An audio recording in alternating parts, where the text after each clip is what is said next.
Michael Saylor in the second part focuses on Bitcoin, its advantages, disadvantages, and challenges that await Bitcoin users in the future. Welcome to my channel, Time for Bitcoin. Bitcoin is a shining city in cyberspace, and you can go there once you understand it. Bitcoin and objectivism, they have a common cause. Ayn Rand in 1959 said, "I'm for the separation of the state and economics, just as we had the separation of church and state." Whereas Hayek in 1984 said, "I don't believe we shall ever have good money again before we take the thing out of the hands of the government. That is, we can't take it violently out of the hands of government. All we can do is by some sly, roundabout way, introduce something that they can't stop."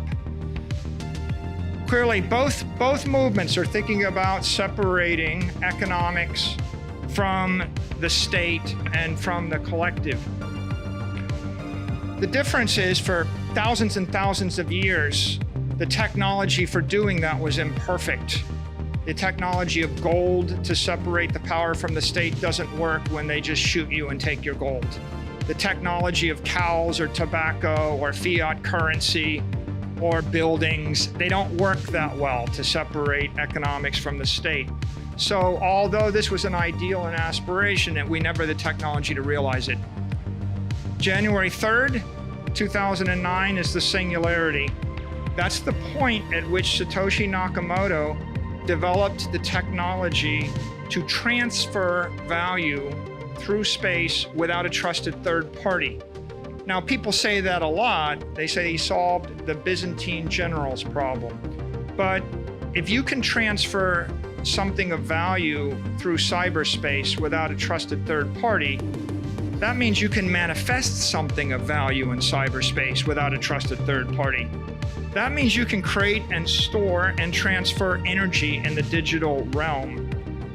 The creation of digital property, digital money, digital energy, and digital matter was therefore affected on January 3rd, 2009.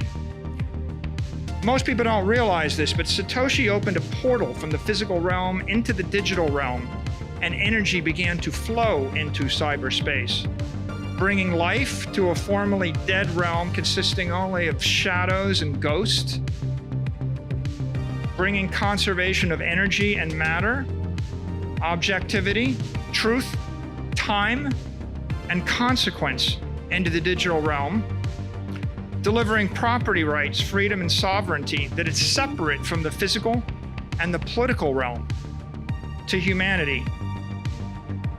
Most of the world, myself included, ignored this chain reaction for the next decade. It happened, it flickered, it burned, we ignored it, except for the OG Bitcoin cypherpunks, and they can tell you that everybody thought they were crazy. In March of 2020, the world came to a grinding halt. Suddenly, billions of people woke up to the prospect of an economic collapse, losing faith in their institutions and their governments.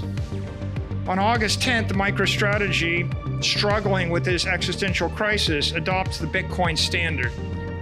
At that point, I concluded the road to serfdom is working exponentially harder for a currency growing exponentially weaker. And we saw an escape from economic slavery in the form of what we thought was digital gold. But as I've explained, it turned out to be much more than digital gold. On September 18th, after fully adopting the Bitcoin standard and after talking to some more Bitcoiners, I had this epiphany. I went to Twitter and I posted the following: Bitcoin is a swarm of cyber hornets, serving the goddess of wisdom, feeding on the fire of truth, exponentially growing ever smarter, faster, and stronger behind a wall of encrypted energy. And I think Ayn Rand would understand what I was saying. What it means is, for the first time in the human race, we have unleashed a freedom virus, a truth virus. We've unleashed a sovereignty virus, which is also a monetary virus. Bitcoin is something special. Galt's Gulch is the Bitcoin network. Rather than removing your labor from a corrupt economy, you should remove your money from a corrupt economy. Bitcoin's a protocol to create free ideas, free economies, and free assets beyond the control of corrupt institutions. It's a fast, fair, and equitable method to settle the differences of 8 billion people. We say in the Bitcoin world, fix the money, fix the world. I want us to be the winners. Success requires courage, clarity, and commitment. Look, there's 20,000 cryptos. There's one that's 95% dominant, which is ethically sound, technically sound, economically sound. Bitcoin is reared in metal. It's the hardest substance in the universe. Most people don't know it. Most people are afraid of it.